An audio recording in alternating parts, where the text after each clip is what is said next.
It had been a long week, one of those cold, rainy Fridays that makes you feel every inch of your loneliness. Emma stared out of her car windshield as fat raindrops blurred the world outside. She didn't know where else to go. Her apartment felt too empty, too haunted by memories of a love that crumbled just weeks ago. Caleb, the man she thought she'd marry, had left behind more than just broken promises. He'd left behind a version of her she didn't recognize anymore. That night, she drove to the one place that still felt like home, Nathan's. Nathan had been her friend for years, the kind of man who remembered her birthday without needing Facebook to remind him, the kind of man who listened more than he spoke. He opened the door with that familiar soft smile, wearing a hoodie and sweatpants, barefoot on the hardwood floor. "You look like hell," he joked gently. "You smell like lasagna," she replied. And just like that, the weight in her chest loosened a little. Nathan's parents were away for the weekend, off to Vermont for their anniversary, so it was. Just the two of them in the quiet house they'd both practically grown up in. She didn't plan to stay long, just dinner, maybe some wine, but the storm outside had other plans. Roads started flooding, the power flickered, and just after 9 p.m., the house went completely dark. Emma laughed, half nervous, as they lit candles and grabbed blankets. It felt like a scene out of a movie, two old friends, alone in a big house. The fire crackling, storm outside closing in. But under the surface, there was something else building. Something neither of them wanted to name. It wasn't the first time Emma had thought about what it might feel like to be held by Nathan instead of just heard by him. And tonight, in the soft glow of candlelight, she saw him differently. The way his eyes lingered a little too long. The way his voice lowered when he asked if she was okay. She sipped her wine slowly, watching the rain dance on the windows. Nathan sat beside her on the living room rug, close enough to feel the heat between them. "You ever think," she began, not looking at him, "that maybe we missed something?" He didn't answer right away, just reached for the bottle and poured her another glass. "Yeah," he said finally, his voice calm but deep with feeling. "I've thought about it more times than I can admit." Her heart thudded, loud in her chest. This wasn't teasing. This wasn't safe, friendly banter. It was raw, honest, and it scared her how badly she wanted to lean into it. She was broken, confused, still picking up pieces of herself, but here, in this room, with him, something real was stirring. Something slow and warm and terrifying. And the way Nathan looked at her then, like she wasn't just his best friend, but the only person he'd ever wanted, made her realize they weren't alone anymore. Not really. They hadn't been for a long time. They'd just been waiting for the storm to push them close enough to admit it. The storm outside showed no signs of stopping. And the silence between Emma and Nathan was louder than the thunder. They were still sitting on the living room floor, surrounded by candles and the scent of leftover wine. The dim light made everything softer, the shadows on their faces, the tension in their shoulders, even the distance between them. But under that soft silence, emotions were boiling just beneath. The surface. Emma held her knees to her chest, not because she was cold, but because she didn't know what to do with everything she was feeling. She glanced at Nathan, who was quietly watching the flames in the fireplace flicker. For a moment, she just studied him, the curve of his jaw, the calm in his eyes, the familiar comfort of his presence. And then, without warning, the words came out. "Do you ever wonder what would have happened if we met at a different time?" The question hung heavy in the air.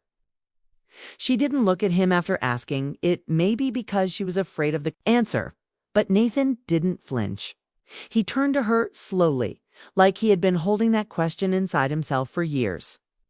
"I think about it all the time," he said, his voice low and steady. Her heart tightened. The moment was fragile, intimate. The kind of moment you don't plan for, it just happens. And if you're not careful, you miss it. But they didn't miss it. Emma turned to face him, and when their eyes met, it felt like a wall came down between them. "I always thought we had something," he continued. "But then you met Caleb. And I didn't want to be the guy who waited around for a woman who was already taken. She swallowed hard. Caleb wasn't who I thought he was. He cheated on me, Nathan. 4. 3 months. It's with some woman he works with. He said he was busy with meetings while I was shopping for wedding dresses. Her voice cracked just a little. She didn't cry, not yet, but her pain filled the room. Nathan's jaw tightened. He reached out and took her hand, gently, like she might break. Emma, I'm sorry, you didn't deserve that. Not even close. She looked down at their hands, his fingers warm and steady around hers, and felt something shift. Something that felt like safety and maybe even hope. It's not just the betrayal, she whispered. It's that I let it go on for so long. I saw the signs. I just didn't want to believe them. Nathan pulled her hand to his chest, right over his heart. You believed in him. That's not a weakness, Emma. That's love. The wrong kind, maybe, but it doesn't make you foolish. It makes you human. His words hit something deep inside her. For months she'd been blaming herself, hating herself for not seeing it coming.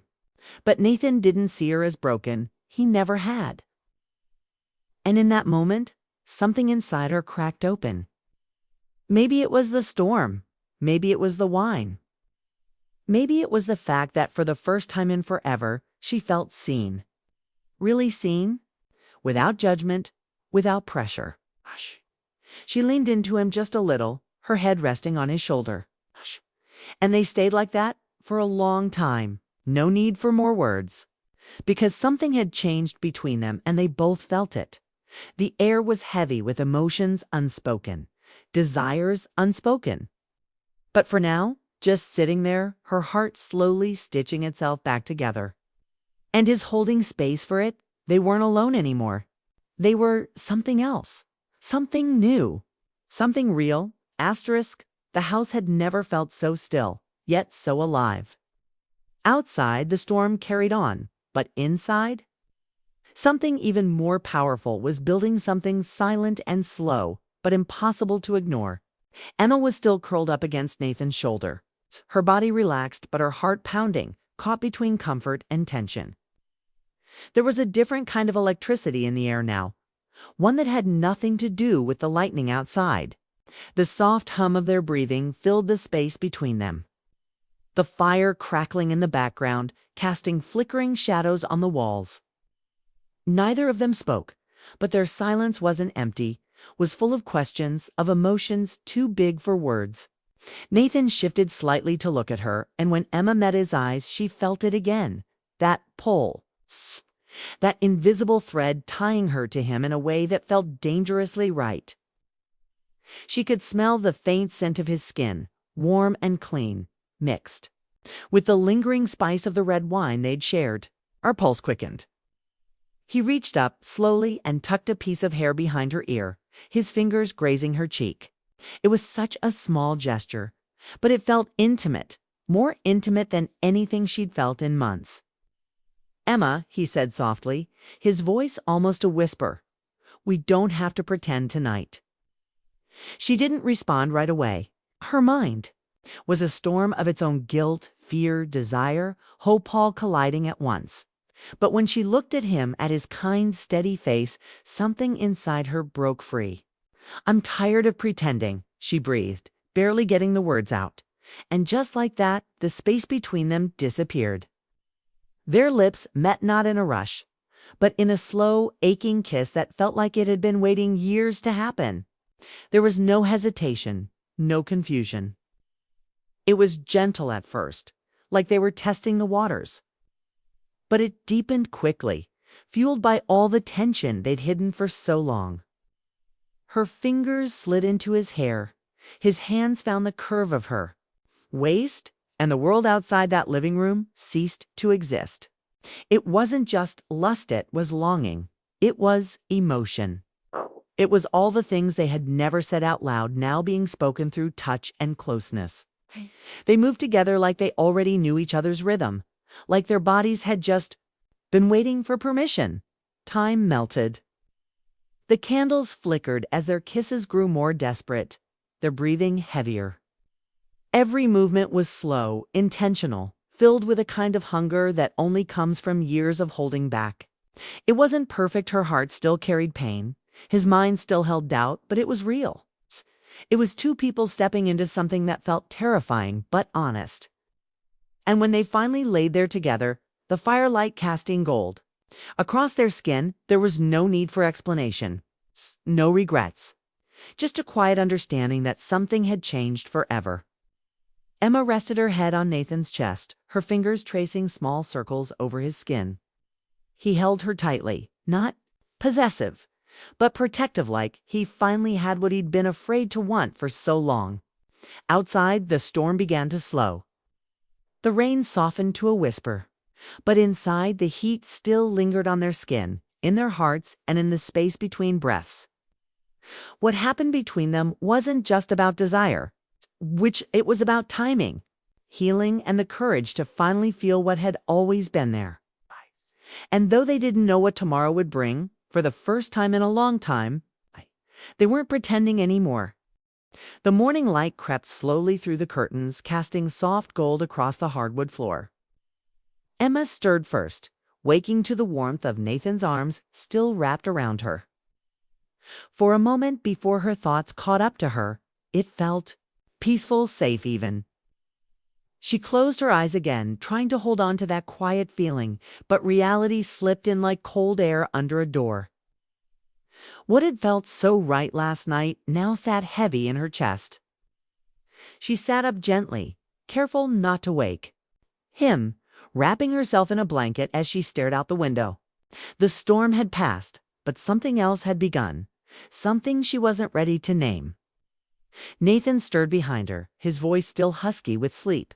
"You okay?" She hesitated. "Yeah, just thinking." He reached out, touched her back, softly, like he already sensed the shift in her mood. "Talk to me," he said. "If you regret it, I need to know." She turned to face him, eyes full of emotion. "I don't regret being with you, Nathan. I needed that. You made me feel wanted and cared for, and—" Her voice broke, and she looked down, but it also scared me. "I feel like I don't even know who I am right now. Everything with Caleb broke something in me, and I'm still trying to put the pieces back together." Nathan nodded slowly, trying to keep his heart steady. "Emma, I didn't expect anything. Last night wasn't about expectations. It was about feelings, real ones. But if you need time, I'll give you that." She bit her lip, her voice soft. "I don't want to hurt you. I'm just not sure where my heart is. I don't know if I can jump from one thing to another and pretend like it's okay." Nathan sat up now, the blanket falling off his shoulders. "You're not pretending. You felt something. So did I.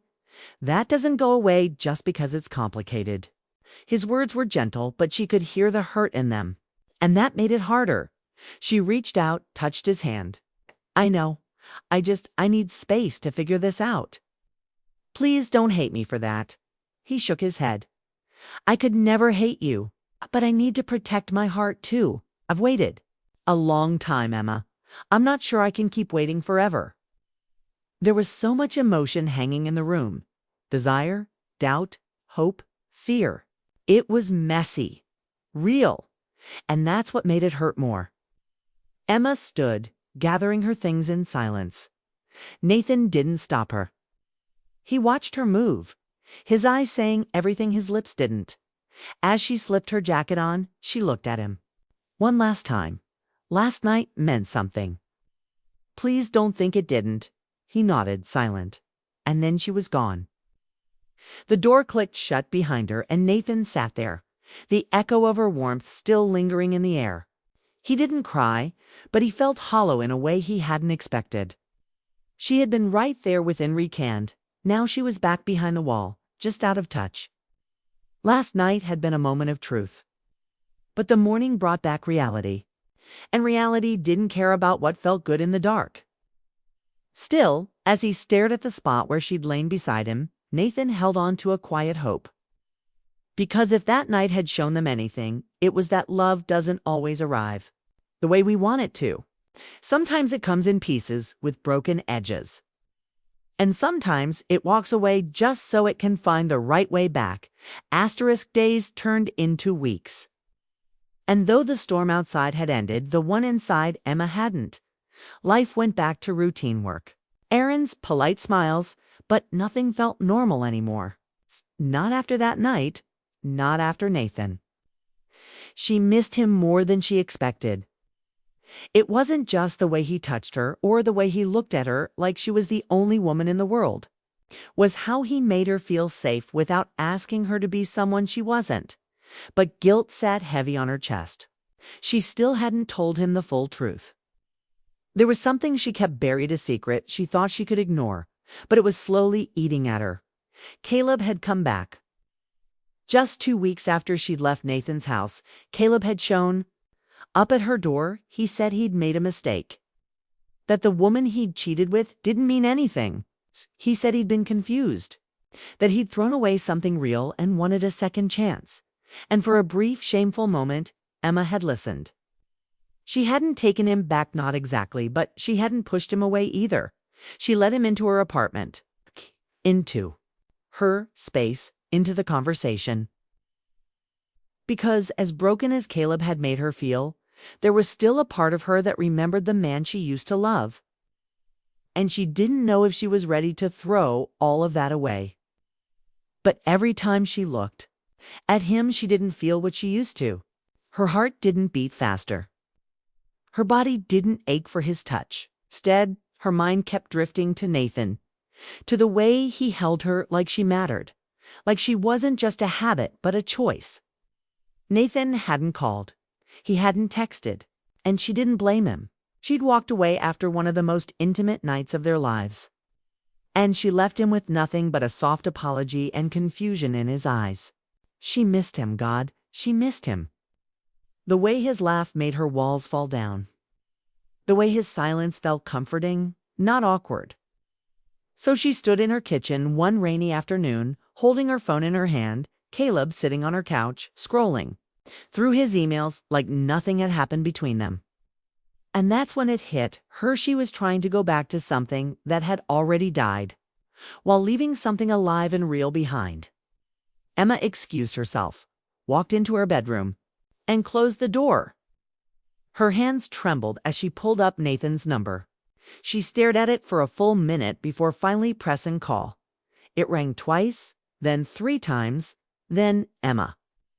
His voice was quiet, guarded. She swallowed hard. "Hi," she said, her throat tight.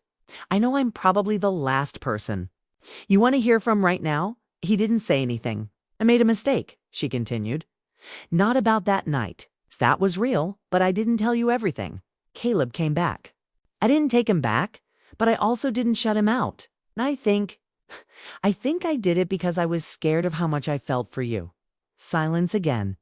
Then Nathan finally spoke. "So what do you feel now?" Her voice cracked. "I feel like I'm in the wrong place with the wrong man. And I can't stop thinking about you." There was a pause, and then, softly, "Where are you right now?" She took a deep breath. "Home." And just like that, he said, "Then I'm coming. To you, and this time, no more running." When Emma opened her door and saw Nathan standing there, damp from the light rain, her breath caught in her throat.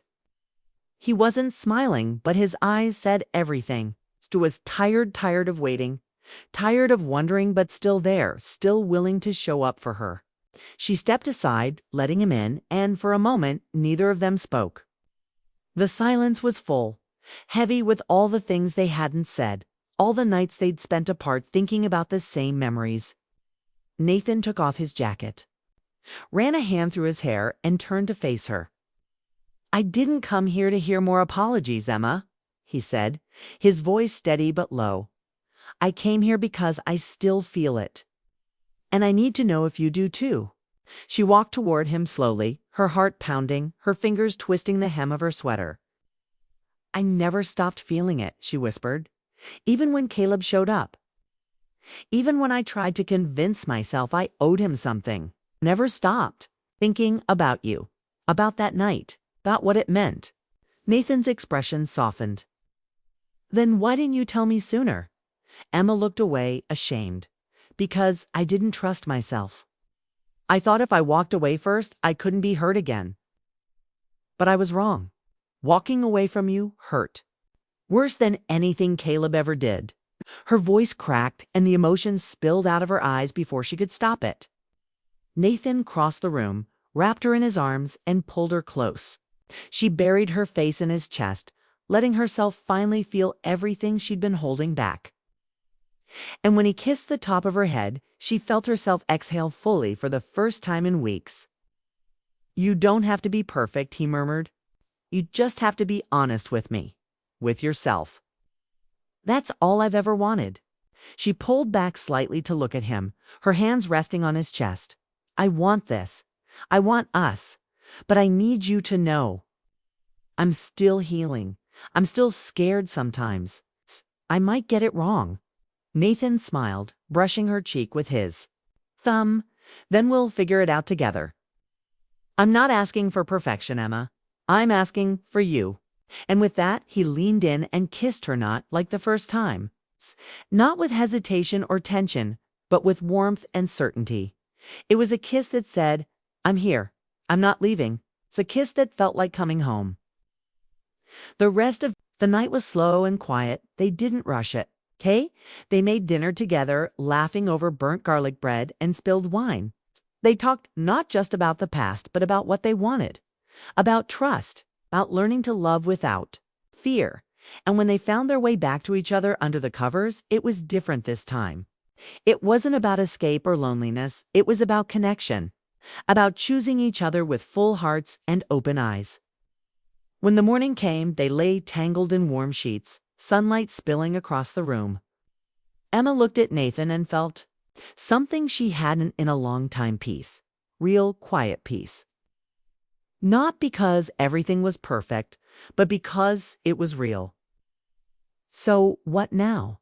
she asked softly, tracing circles on his skin. Nathan smiled, pulling her closer. "Now we stop, looking backward, and we build something honest, something just for us." She nodded, tears brimming, but this time from something sweet. Because sometimes love doesn't come the way you expect. Sometimes it comes after the heartbreak, in the silence, in the second chances. And when it does, you hold on to it with everything you have.